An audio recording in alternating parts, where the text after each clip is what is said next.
Les hackers russes sont craints dans le monde entier. Que ce soit en politique, dans le milieu des affaires ou dans l'industrie, personne n'est à l'abri.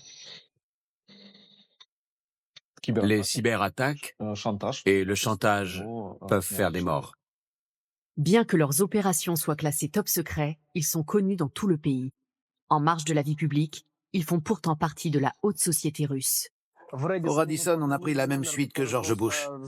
Et ils ont dû la rénover complètement après notre passage. Ils agissent dans l'ombre, mais leurs actions sont bien visibles. Et l'élection américaine de novembre 2020 leur a permis de démontrer tout leur savoir-faire. Pendant l'entretien, le directeur a été clair. La Russie, c'est le bien, le reste du monde, c'est le mal. Depuis longtemps, les hackers russes évoluent dans les plus hautes sphères de la société et du monde politique.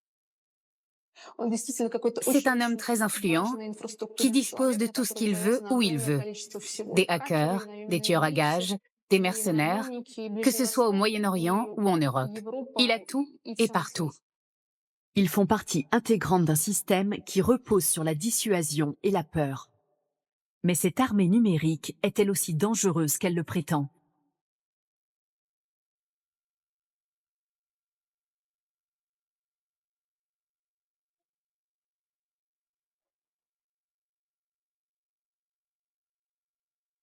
Fenêtre ouverte sur l'Ouest, Saint-Pétersbourg est la ville la plus européenne de la Fédération de Russie. C'est aussi une ville touristique et un repère de trolls.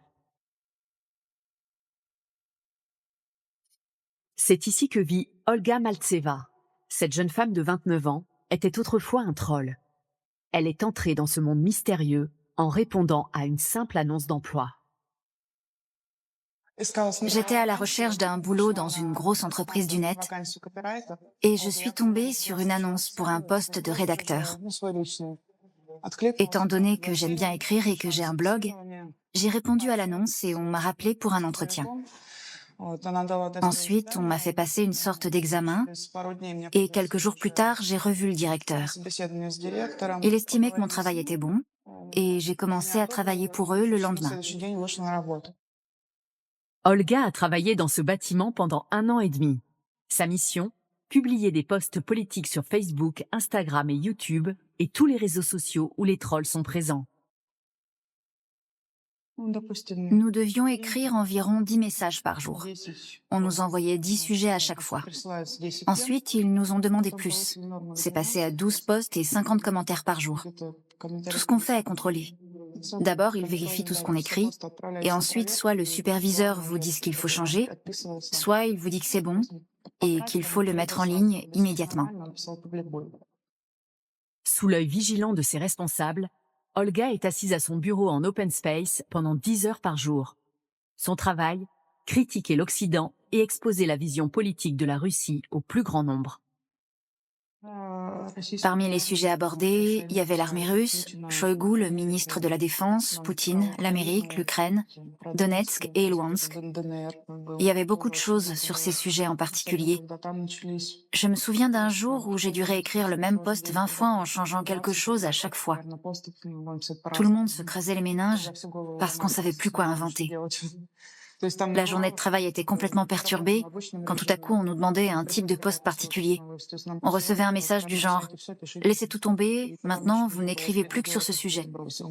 Pendant l'entretien, le directeur avait été clair. La Russie c'est le bien, le reste du monde c'est le mal.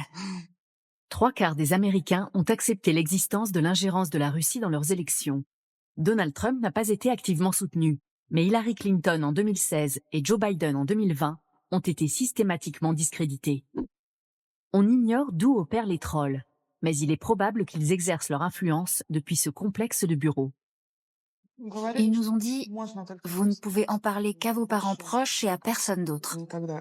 On avait régulièrement droit au détecteur de mensonges. On ne nous prévenait pas.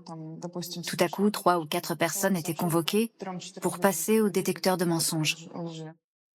L'ambiance au sein de la ferme de trolls est celle d'un film d'espionnage. Olga a été le premier troll au monde à avoir parlé publiquement. Elle a démissionné alors qu'elle attendait son premier enfant. Il y avait de longs couloirs avec pas mal de pièces. Aucun signe, aucun indice ou quoi que ce soit. Au 4e étage se trouvait le département des affaires étrangères. Tout était en anglais. Je sais qu'il y avait aussi un département spécial pour l'Ukraine, mais dans un autre bâtiment. On nous a dit que c'était un homme qui finançait tout ça. Les bureaux, la société, les salaires. Il s'agissait d'un homme appelé Prigojine, un ami proche de Poutine. Un homme puissant aux nombreux appuis, Evgeny Prigojine, toujours proche du président russe et à son service. Pendant des années, Prigojine a dirigé l'armée des trolls, y compris à l'occasion de l'empoisonnement de l'opposant Alexeï Navalny. C'est un soutien indéfectible de Poutine. Kolia aussi a travaillé comme troll pendant des années. Il le sait. Quoi qu'il arrive, la ligne du Kremlin doit être strictement diffusée. On crée toujours de nouveaux comptes sans historique. L'utilisateur fait des posts avec des chats amusants ou des chiens, et puis ensuite un post important. Par exemple, sur les manifestations à Hong Kong. Pour cette deuxième étape, on poste toujours un message extrêmement virulent sur un sujet d'actualité. Peu importe qu'ils disent la vérité, l'essentiel c'est que le post traite d'un sujet clivant. L'idée c'est qu'on trouvera toujours des gens pour soutenir des opinions négatives et stupides. Chaque troll crée des dizaines de nouveaux profils chaque jour et cherche des followers sur les réseaux sociaux. L'armée des trolls russes diffuse ensuite des fake news et répand des opinions favorables au Kremlin. Ça, par exemple, c'est sûrement un troll. On est sur le site de Russia Today. C'est un sujet sensible. Un homme noir qui se bat avec un autre homme noir. Et le type écrit « Pourquoi on ne peut pas appeler un nègre un nègre ?» Le compte n'est plus actif. Il n'y a pas de publication. Et il a seulement 38 followers. C'est clairement un faux compte. Pour représenter le plus simplement possible une opinion tranchée, l'outil préféré des trolls est le mème. Une image connue, facile à comprendre, parfois modifiée à l'aide de Photoshop et accompagnée d'un texte personnalisé. Pour produire constamment ces messages, les trolls reçoivent environ 1 000 € par mois, un salaire mensuel supérieur à la moyenne. L'opération est financée par l'État russe par divers biais. Outre les trolls, l'État exploite également des chaînes télévisées telles que Russia Today ou encore Redfish. Au total, le gouvernement russe dépenserait 360 millions d'euros par an pour ces chaînes, dont les vidéos et les photos sont ensuite partagées par les trolls. L'objectif est de disséminer ces idées au maximum. À Saint-Pétersbourg, par exemple, il y aurait plusieurs centaines de trolls travaillant dans des usines qui fonctionnent comme une entreprise normale. Avant de pouvoir travailler là-bas, il faut d'abord signer un contrat. Ils nous font également passer au détecteur de mensonges. Et là, ils vous demandent « Avez-vous l'intention de trahir cette entreprise ? Ou bien, avez-vous des journalistes au sein de votre famille ?» Le contrat qu'ils vous font signer leur permet de vous punir légalement sans recourir à des méthodes frauduleuses si vous dérogez à la règle. Les responsables de ces entreprises sont issus d'armées privées, des mercenaires ou des tueurs à gages. Ça peut être effrayant. Des méthodes mafieuses mises en place par ces employeurs, bien sous tout rapport. La besogne des trolls est cruciale pour l'État russe et leurs postes ont une valeur inestimable. Ils peuvent pirater une élection. Moscou est le centre du pouvoir effréné de la Russie. Le journaliste d'investigation Andreï Sakharov s'intéresse aux trolls depuis des années. Rares sont les spécialistes qui connaissent mieux que lui le rôle actuel des influenceurs politiques du Kremlin. C'est une structure qui existe depuis 2011. Elle est financée par Evgeny Prigojine, un restaurateur prospère qui a fait fortune en servant des repas au Kremlin et au ministère de la Défense. Au début, il avait environ 150 à 200 personnes à son service. Aujourd'hui, il y a 1000 personnes qui sont installées dans un grand centre d'affaires près du centre Lachta à Saint-Pétersbourg. Le budget annuel de cette ferme à trolls s'élevait à plus d'1 milliard de roubles en 2019. Cette entreprise qui coûte 11 millions d'euros par an est, selon Andreï Sakharov, l'un des piliers de la politique étrangère de la Russie.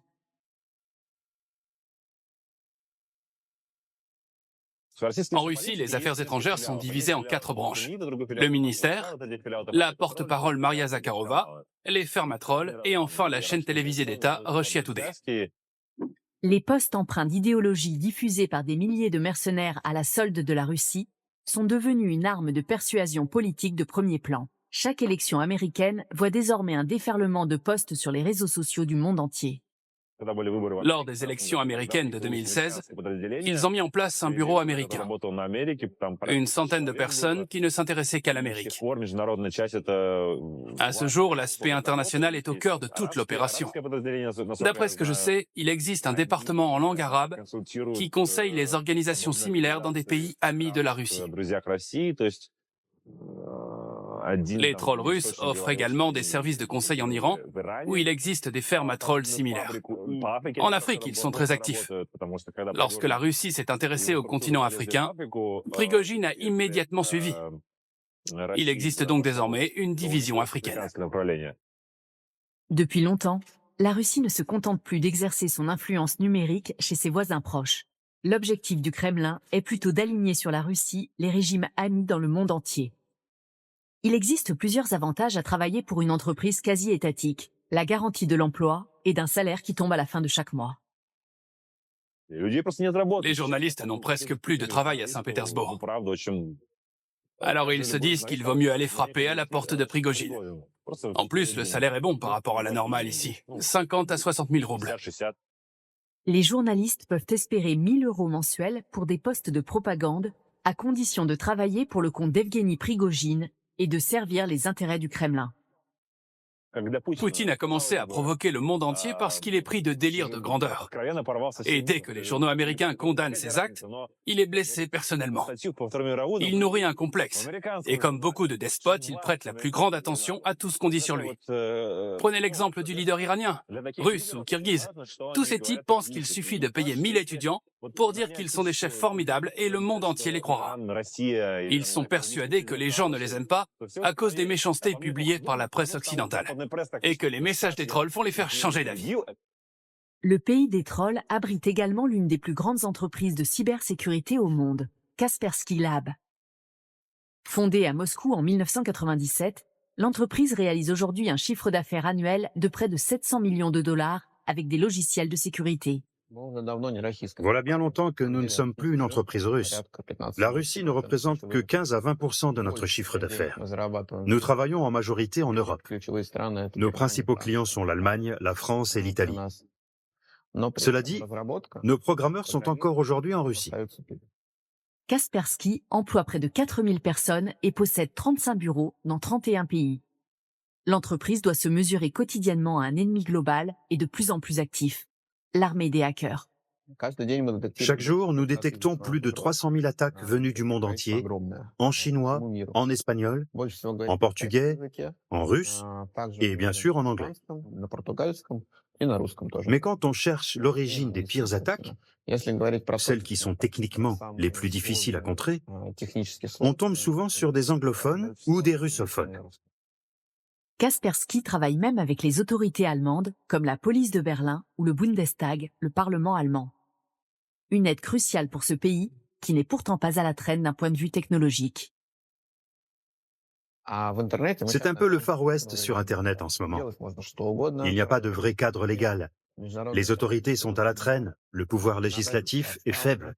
Dans la plupart des pays, la police n'a pas de temps à consacrer à ça. En Allemagne, par exemple, où les meilleurs ingénieurs du monde fabriquent des merveilles de machines et de voitures, il n'y a pratiquement aucun expert en cybersécurité. Pour moi, c'est vraiment bizarre. Si j'étais responsable de la sécurité des informations d'une agence gouvernementale, je voudrais protéger ces données en faisant appel à des conseillers de mon pays, pas à une entreprise privée. En 2017, les entreprises américaines ont cessé de travailler avec Kaspersky, à l'époque leader mondial des antivirus. La direction de l'entreprise estime avoir été victime des préjugés qui entourent ses origines russes. Nous avons toujours, depuis le début de Kaspersky, dû faire des efforts particuliers pour nous affranchir de ces préjugés. Comme nous venons de Russie, les gens ont plus de mal à nous faire confiance qu'une entreprise américaine. Les États-Unis ont fini par imposer des sanctions à Kaspersky. Ils estiment qu'il reste encore certains problèmes à résoudre dans leur façon de travailler. Cette méfiance n'est pas fortuite. L'État russe, comme la Chine, se montre de plus en plus interventionniste. Depuis novembre 2019, une loi donne au gouvernement la possibilité de bloquer des sites et d'accéder librement à toute donnée. Le président Poutine a défendu cette loi en disant que la Russie, puissance nucléaire et minière, devait se protéger des cyberattaques.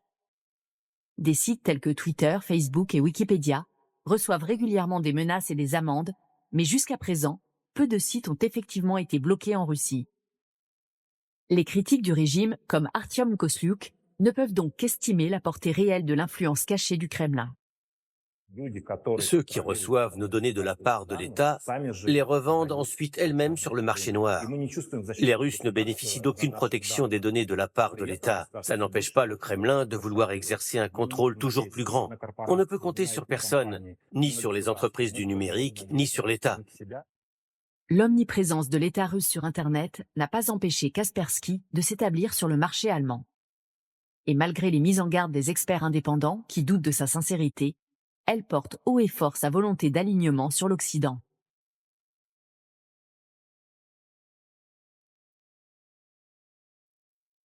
Les trolls ne sont que la partie émergée de l'iceberg. Depuis des années, les hackers russes marchent main dans la main avec les mafias du monde entier. L'un de ces hackers, Sergueï, connaît mieux que quiconque les rouages des milieux criminels.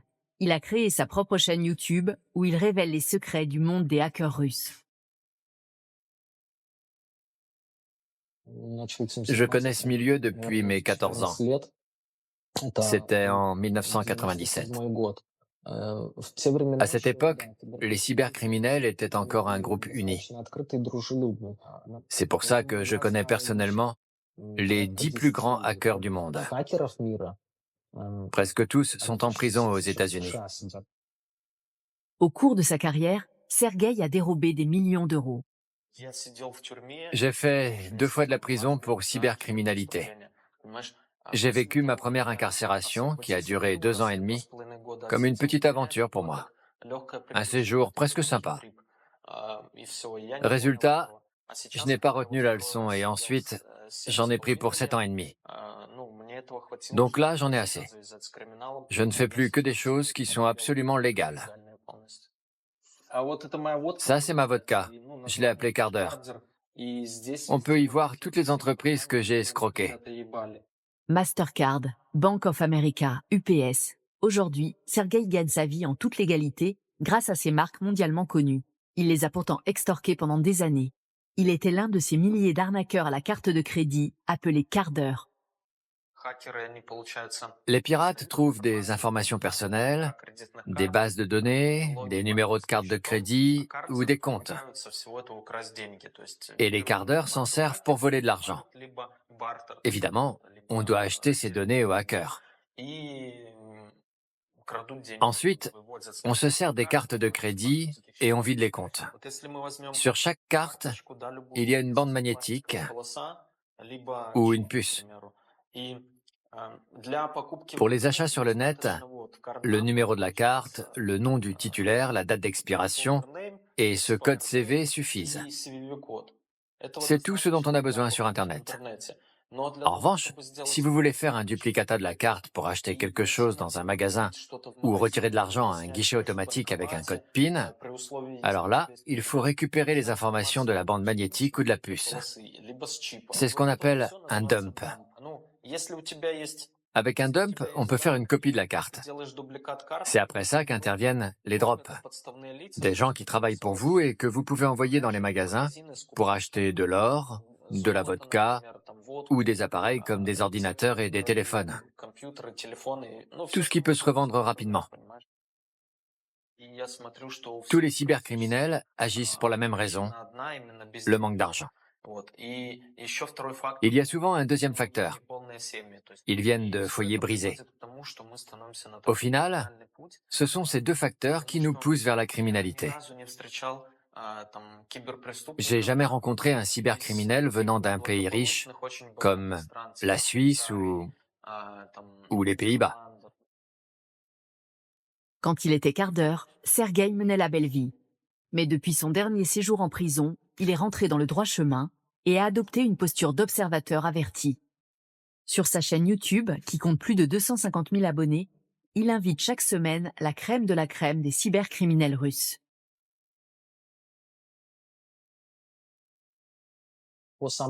Désormais, il doit y avoir au moins 150 000 cybercriminels et hackers russophones. Minimum. Et la plupart d'entre eux ne gagnent pas plus de 2 ou 3 000 dollars par mois, alors que tous risquent leur liberté. Avant, un hacker gagnait 10 ou 100 fois plus. Alors qu'il n'était encore qu'un adolescent, Sergueï a piraté les données de chaînes hôtelières internationales, obtenant ainsi l'accès à des centaines de cartes de crédit. Après avoir dupliqué les cartes, il envoyait des complices à Moscou pour retirer de l'argent et acheter des produits de luxe. Il est ainsi devenu millionnaire en quelques années, dérobant au total 36 millions d'euros. Et son cas est loin d'être isolé.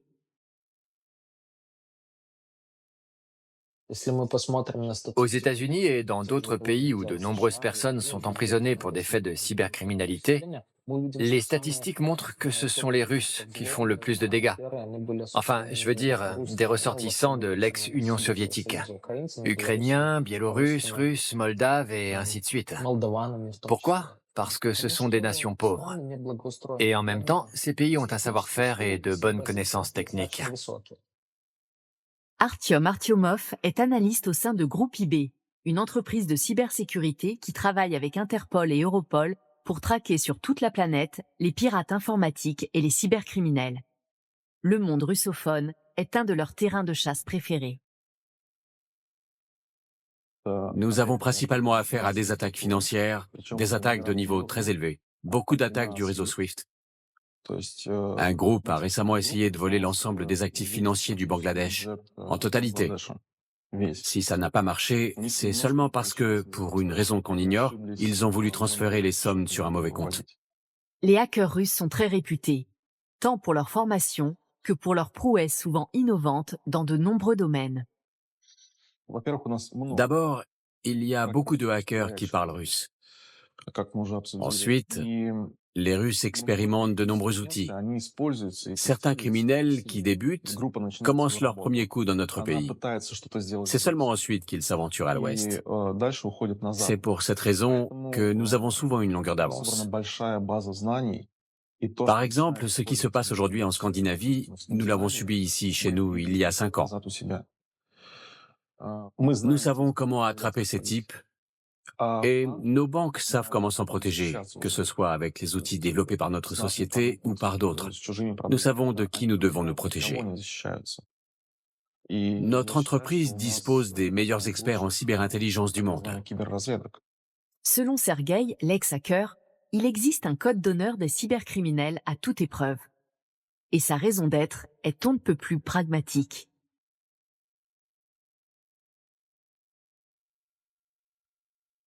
Tous les gens de l'ex-Union soviétique pensent de la même manière. On n'importune pas notre propre peuple. J'avais moi-même pour habitude d'éliminer tous les Russes de mes bases de données volées. Quand on vole des cartes de crédit étrangères, on ne craint pas grand-chose. Il ne faut pas le faire trop souvent ni dérober des sommes folles qui pourraient mettre en danger le système financier occidental. Vous pouvez agir en Amérique, en Allemagne, en France, pas de souci. En revanche, si vous volez des Russes, la police ou les criminels vont vous tomber dessus. Et alors là, c'en est fini de votre carrière criminelle. Le travail de Sergueï est désormais rentré dans le cadre de la loi. Il a trouvé le moyen de tirer profit de sa connaissance de la cybercriminalité. Un monde qui passionne des millions de gens sur Internet. Un monde dans lequel a évolué pendant des années Vladislav, 38 ans, alias Badbi. J'ai géré le premier système automatisé de vol de cartes de crédit. C'était mon bébé. Je me souviens qu'à l'époque, on disait que j'avais dérobé plus que le budget d'un petit État africain. C'était de cet ordre. Quand je repense à la taille de l'entreprise que j'ai eue pendant 7 ans, je me rends compte que j'avais le salaire d'un cadre supérieur, 10 000 à 15 000 dollars par mois, chaque mois pendant 7 ans. Ukrainien de naissance, il a commencé ses activités criminelles en ligne à seulement 14 ans. Quelques années plus tard, Badbi a piraté la plus grande entreprise de télécommunications de son pays. On a abusé sur les soirées et la fête.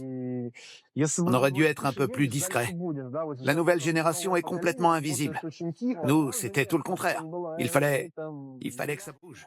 Les teufs, les bringues, les feux d'artifice. Au Radisson, on a pris la même suite que George Bush. Et ils ont dû la rénover complètement après notre passage. Une vie de gangster, avec top modèle, yacht et voitures de luxe. Bad Bee a pu vivre son rêve sans être inquiété pendant des années. J'étais avec ma copine en France, sur la Côte d'Azur. À Monaco, tout est vraiment chic. Les yachts, le casino, c'est super. On est allé dans des boîtes branchées à Saint-Tropez, le top du top. Et ensuite, à l'aéroport, je m'en souviens encore, j'étais bourré. Tout à coup, des types sont venus vers moi et m'ont dit « Jeune homme, suivez-nous ». C'était des Américains.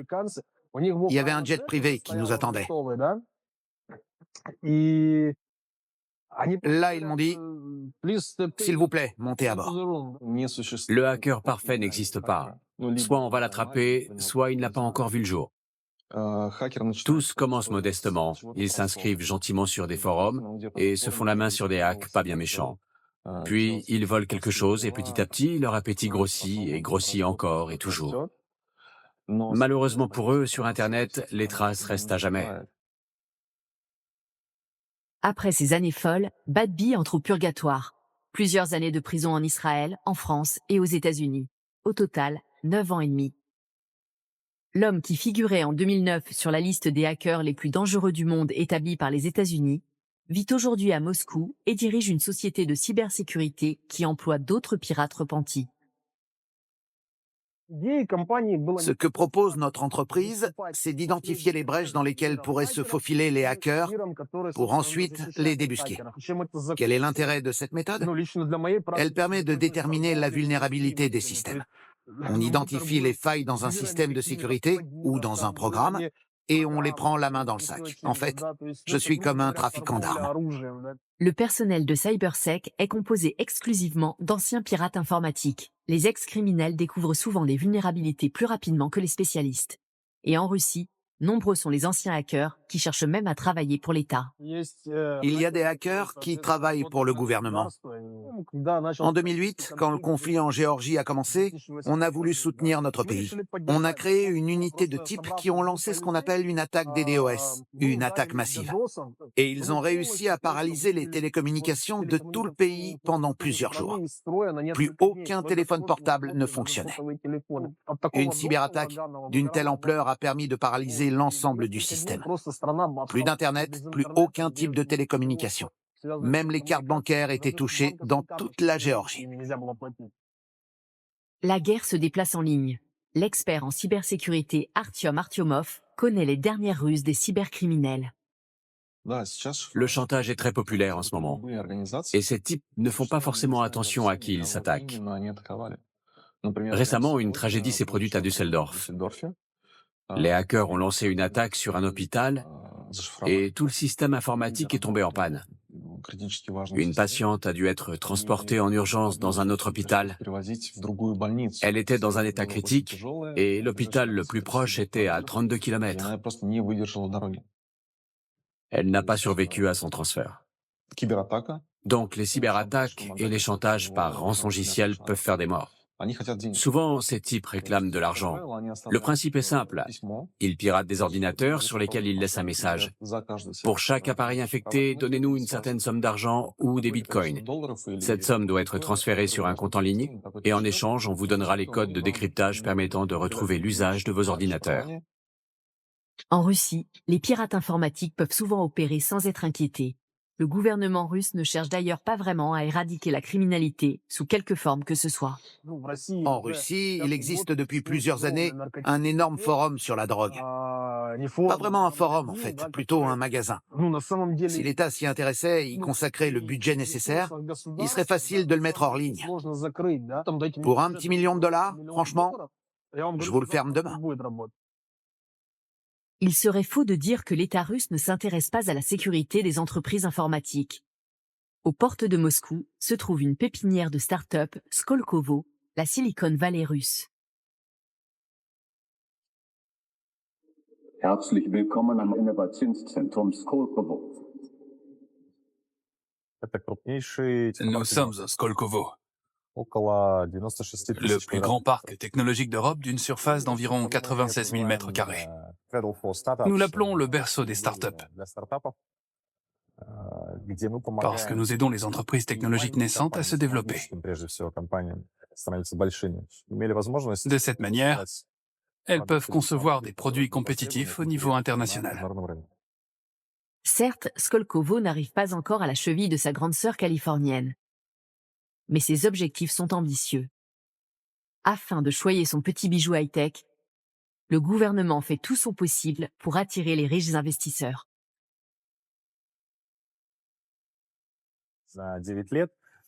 En 9 ans d'existence, les investissements dans les infrastructures de Skolkovo, avec notamment ces magnifiques bâtiments, se sont élevés à 400 milliards de roubles. Sur cette somme, 100 milliards venaient de l'État et le reste, 300 milliards, venaient de partenaires commerciaux. Donc cet argent n'est pas sorti de notre budget. 400 milliards de roubles, c'est-à-dire presque 6 milliards d'euros. Une somme dérisoire comparée aux budgets américains, mais suffisante pour stimuler le développement des 2250 entreprises de Skolkovo. Car l'ambition de la cité high-tech n'est pas de privilégier les géants du secteur bien établi. Au contraire, l'objectif est d'orienter les talents émergents vers la programmation de pointe plutôt que vers le hacking. Chaque année, de janvier à mai, nous organisons une tournée appelée le Startup Tour. On sillonne la Russie, en passant par une dizaine de villes, et à chaque étape, avec l'aide de nos partenaires et de grandes entreprises, on se pose pendant 2 jours. C'est une manière d'offrir de nouvelles opportunités aux entreprises locales. Un espoir pour les jeunes experts informatiques. Malheureusement, les places sont chères.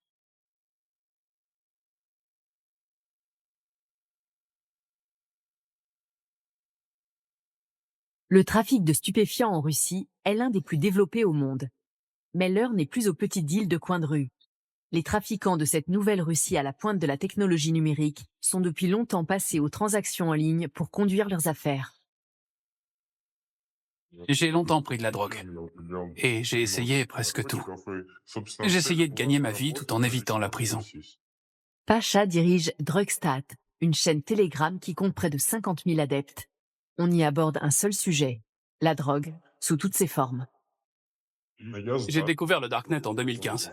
À l'époque, j'achetais de la drogue par le biais de Ramp.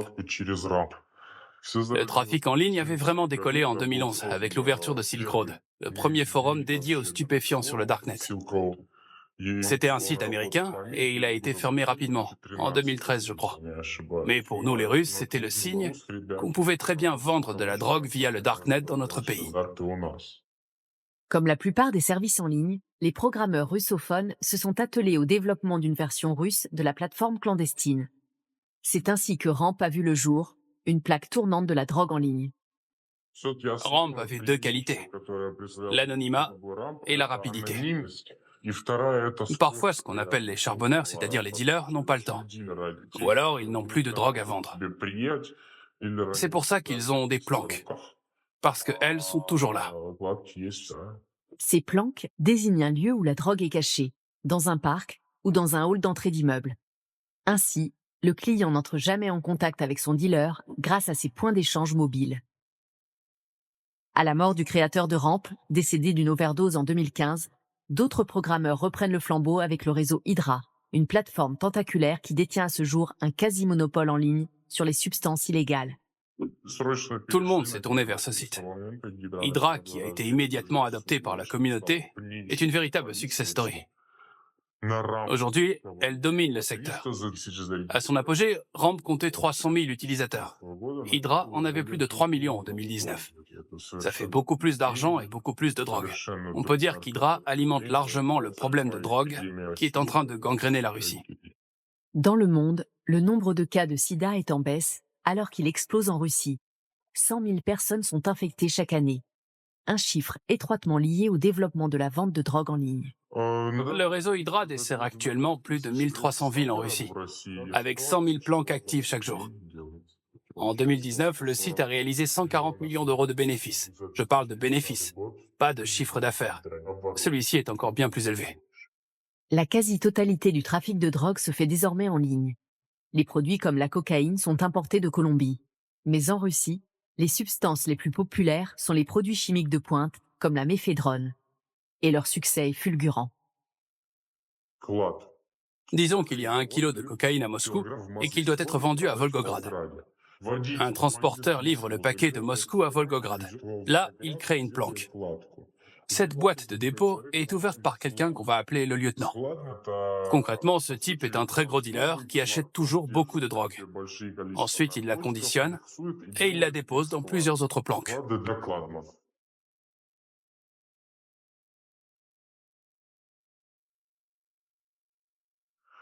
Ces planques sont destinées à ses employés, qui viennent ensuite les ouvrir. À leur tour, ils déballent la marchandise pour en faire de plus petites doses, qui sont, elles, destinées aux consommateurs. Des milliers de petits dealers qui passent leur temps à fouiner dans les parcs et les allées sombres des villes russes. Les risques de cette pratique sont minces, puisqu'il n'y a pas d'échange en personne. Et surtout, ces transactions peuvent facilement être reproduites à l'infini. Dans un immeuble, les transporteurs peuvent créer des mini-planques à chaque étage. Dans l'ascenseur, sur un bloc électrique, sur un compteur ou autre. Dans un hall d'immeuble, par exemple, on peut facilement trouver 10 bonnes cachettes. Et dans mon immeuble, il y a 10 entrées différentes, ce qui en tout fait une centaine de planques. Le lieu du dépôt est ensuite transmis sur le téléphone portable de l'acheteur. Ces boîtes aux lettres sont partout. Chaque jour, 100 000 transactions de cette nature ont lieu en Russie. C'est très sûr comme système. J'ai ouvert environ 300 à 500 planques dans ma vie, et je n'ai jamais croisé un seul flic. Le système juridique russe est inopérant. Il faut beaucoup de documents et de preuves. En Angleterre, en revanche, c'est beaucoup plus facile de sévir. Il suffit pour faire condamner quelqu'un qu'un expert déclare au tribunal que c'est un pirate ou un cybercriminel. En Occident, on traque les dealers avec beaucoup de moyens et beaucoup de personnel. Ça permet d'éradiquer de nombreux sites d'échange en ligne rapidement. Dans ces pays, une plateforme sur le Darknet ne survit pas plus de 8 mois. En Russie, Ramp a existé pendant 5 ans et Hydra est toujours en activité. Yekaterinbourg, à 1800 km à l'est de Moscou, est une ville de plus d'1 million d'habitants. Située dans l'Oural, elle était dans les années 90 un bastion des cartels mafieux. C'est ici que vit Vova, comme il aime se faire appeler. Depuis plusieurs années, ce faussaire produit des faux documents numériques à grande échelle. Je fais des passeports, des pièces d'identité de tous les pays, des permis de conduire, mais aussi des reçus, des factures, des tickets de caisse, et bien sûr des documents officiels, des actes notariés, des procès-verbaux, des actes de naissance ou de mariage, et des déclarations d'impôts. Ce faussaire ne doit que rarement imprimer des documents. La plupart de ses clients n'ont besoin que de documents numériques pour frauder en ligne. Il existe des fraudeurs professionnels en ligne qui travaillent à grande échelle. Par exemple, des équipes entières qui font des paris sportifs, qui rapportent toujours en pariant sur le fait de gagner et de perdre en même temps. Comme il existe des coefficients différents selon les sites de paris en ligne, ils s'y retrouvent toujours. Quand ils parient $100, ils font un bénéfice de 5 ou 6 $, et pour que ce soit rentable, ils font des centaines de paris de ce type par jour. Donc c'est encore mieux quand on multiplie les comptes d'utilisateurs avec des centaines de paris réalisés à partir de centaines de comptes. C'est un gros business qui nécessite des employés, des bureaux, et des outils informatiques. Cette mafia mondiale des paris sportifs dépend de faussaires comme Vova. Il emploie 10 personnes, gagne plus de 10 000 € par mois et vend ses services à des clients du monde entier.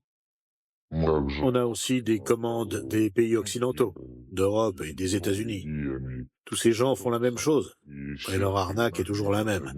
La seule différence avec la Russie, c'est que nous sommes meilleurs. Il ne faut jamais oublier qu'il n'y a pas de frontières pour les pirates informatiques. Il n'y en a jamais eu. On peut avoir un type dans les pays baltes, un en Europe et un en Asie, et les trois vont discuter de la façon d'arnaquer le fisc d'un pays quelconque. On escroque un pays, on transfère dans un autre, tout en restant tranquillement dans un troisième pays. La preuve qu'il n'y a pas de frontières pour eux. En revanche, pour nous qui traquons ces hackers, il y a bien des frontières. Le pays où l'argent est volé et celui où il est transféré collaborent rarement pour arrêter les escrocs. Les échanges entre le faussaire et ses clients à l'étranger sont d'une fluidité déconcertante. Il ne faut que quelques minutes aux équipes de Vova pour produire un passeport ou un permis de conduire. Les affaires sont florissantes. Aujourd'hui, tout est tellement automatisé que je peux fabriquer des centaines de documents par jour. Les revenus de Vova sont plus de 10 fois supérieurs au salaire moyen relevé à Yekaterinbourg. Et ce détail n'a pas échappé aux programmeurs en herbe. Notre pays est dans une situation calamiteuse, politiquement et économiquement. Ces dernières années, l'économie n'a fait que stagner. Les jeunes voient bien qu'il n'y a pratiquement aucune perspective d'avenir pour eux. Et surtout, aujourd'hui, il n'a jamais été aussi simple de devenir un criminel. Beaucoup de jeunes dealent de la drogue en ligne, ou volent des données de cartes de crédit, ou tout ce qui se revend sur le marché noir. C'est de l'argent facile et rapide. Comme il n'y a plus aucune promotion sociale possible dans ce pays, tout le monde essaie de se faire de l'argent en ligne.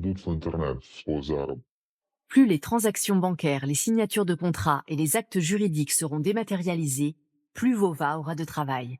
Faussaire numérique est un métier d'avenir dans le milieu criminel, notamment grâce à une grande capacité d'adaptation qui ouvre pour Vova de nouvelles perspectives. Je voudrais évoluer techniquement et réussir à déjouer l'authentification vidéo. La vidéo, c'est plus difficile. Ça me plairait vraiment. Ou alors, je pourrais me reconvertir, arrêter toute activité illégale et faire du conseil. Par exemple, être consultant pour toutes les boîtes que j'ai réussi à entuber depuis des années.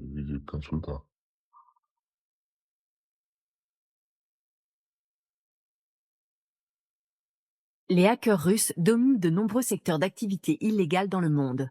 La journaliste indépendante Lilia Yaparova s'intéresse depuis des années à certains des criminels les plus recherchés au monde. Elle estime que ce n'est pas une coïncidence si beaucoup d'entre eux viennent de Russie. Toutes ces histoires commencent pareil.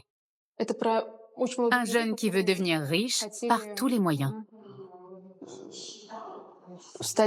D'un point de vue extérieur, je trouve que leurs objectifs, leur raison d'être, leur succès, tout cela est très superficiel.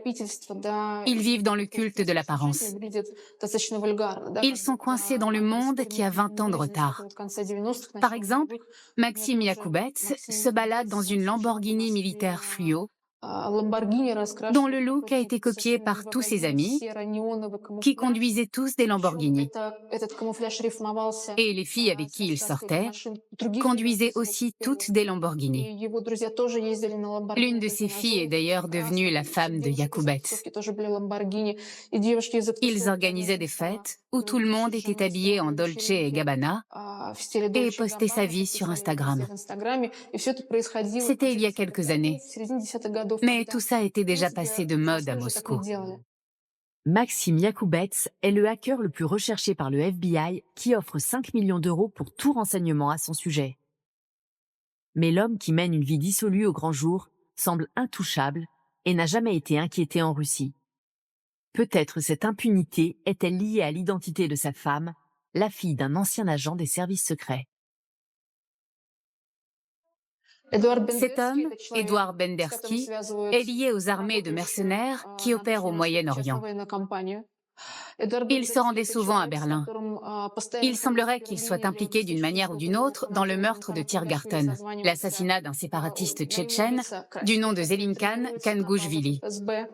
Dans la mesure où Bendersky est un homme qui dispose de tueurs à gages qui s'entraînent avec les services secrets, On peut imaginer qu'il a planifié ou commandité ce meurtre. Bendersky se trouve désormais être le beau-père de l'un des cybercriminels les plus dangereux de l'histoire de l'humanité. Donc, il peut compter sur des hommes de main dans tous les domaines.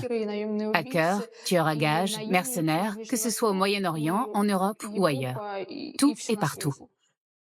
Edward Bendersky n'a plus de rôle officiel au sein du FSB, les services de renseignement russes. Mais il a encore le bras long et aide l'État russe à tirer parti de son armée de cybercriminels pour servir la patrie. Malheureusement, beaucoup de hackers talentueux sont arrêtés très jeunes, vers 22 ou 23 ans. Des jeunes pleins de qualités, mais qui n'ont pas vraiment réfléchi à ce qu'ils voulaient faire dans la vie. Souvent, ils ne savent tout simplement pas quoi faire de leur talent. Ils ont peut-être réalisé 1 ou 2 jolis coups en ligne, mais ils n'ont pas volé grand-chose. Ils n'ont pas dérobé des secrets d'État ou ce genre de choses. Et là, ils se font attraper. Les autorités russes n'ont pas de mal à coincer ce type de pirates. Et dans 70% des cas, c'est pour leur proposer de mettre leur talent de hacker au service de la politique. Ce nouveau travail leur laisse du temps libre pendant lequel ils ont le droit de continuer à faire ce qu'ils faisaient auparavant. C'est très pratique pour les autorités. Cette méthode crée un vivier d'experts spécialisés dont le niveau est supérieur à celui des spécialistes du renseignement. Et c'est un bon compromis pour les hackers. Si on me disait « tu as le choix entre la prison ou faire ce qu'on te demande », je ferais tout pour éviter la prison. Le groupe de hackers Black Energy a attaqué l'Ukraine. Comment peut-on affirmer que la motivation était politique?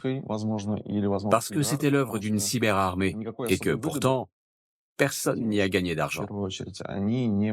Or, pour 99% des hackers dans le monde, la seule chose qui compte, c'est l'argent. Surtout l'argent facile.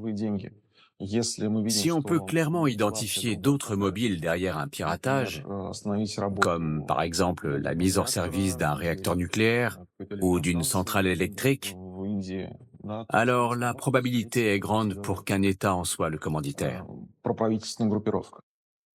Les hackers effectuent la basse besogne de l'État russe qui leur octroie le droit de continuer les escroqueries en ligne. Pour Lilia Yaparova, tout le monde est gagnant. Les hackers n'ont que faire des secrets politiques. Pour eux, c'est plus rentable de voler directement des bases de données ou de l'argent. Mais comme ils sont capables d'accéder à des secrets d'État, certains pays les incitent à chercher plus loin en leur disant « Écoutez, vous êtes déjà dans le système central de la banque, alors pourquoi vous n'iriez pas voir qui d'autre y a déposé son argent? Peut-être qu'un de nos ennemis politiques a un compte dans cette banque. Ça pourrait nous intéresser et nous aider d'une manière ou d'une autre. » C'est du cyberespionnage à l'état pur. Ça n'a pas d'autre nom. Depuis des années, le Kremlin tente systématiquement de tirer parti du talent de ses hackers. De fait, la Russie dispose d'une cyberarmée dotée de grandes capacités opérationnelles et de méthodes criminelles bien rodées. On constate un vif intérêt, de la part de l'État russe, pour les technologies de l'information, ainsi qu'un goût pour les attaques en ligne, surtout contre des pays étrangers. Cet appétit date de 2008 ou 2009, quand le Kremlin a saisi toute l'importance de la guerre de l'information. Lorsque la Russie a attaqué la Géorgie, elle a immédiatement compris qu'il fallait gagner la guerre sur le champ de bataille et surtout ne pas la perdre dans les médias. Et c'est à cette époque que les autorités russes ont perçu l'efficacité du piratage. Les hackers russes, une cyberarmée de soldats numériques hyper connectés qui opèrent en secret, mais sont présents dans le monde entier. On sait que notre travail de cybervigilance est très important. Pour nous qui luttons contre les criminels opérant à l'échelle mondiale, les hackers sont comme la peste. Le monde entier est face à une épidémie de piratage qui ont plus ou moins les mêmes caractéristiques. L'explosion des cyberattaques est évidente depuis des années, mais nous continuons